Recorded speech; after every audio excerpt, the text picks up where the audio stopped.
trying to find a style that works for you. There's a lot of pressure to look like everybody else. Also, right now in our clothing history, there's not a lot of color choices right now, and there's not as many style choices right now. So it's difficult to feel that you can create your own style.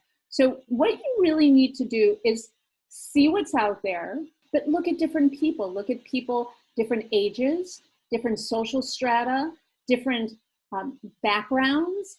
See what you like that they're wearing and try to put different elements from the looks that you like together. And that will actually create your personal style. So for example, I lived in Europe in the Middle East for 15 years, even though I'm American, but I have taken some of the European style elements, and I've also taken some of the Middle Eastern style elements and have created that as my own style.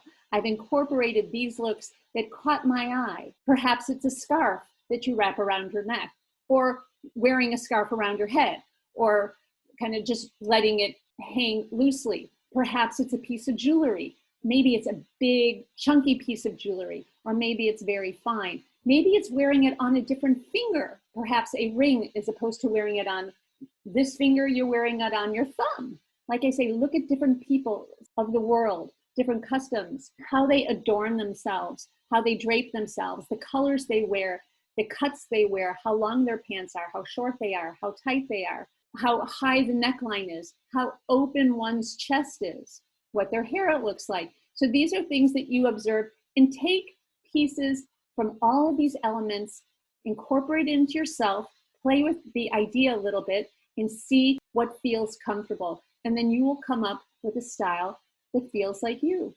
And of course, keep in mind, it's always ever changing. It'll never stay the same.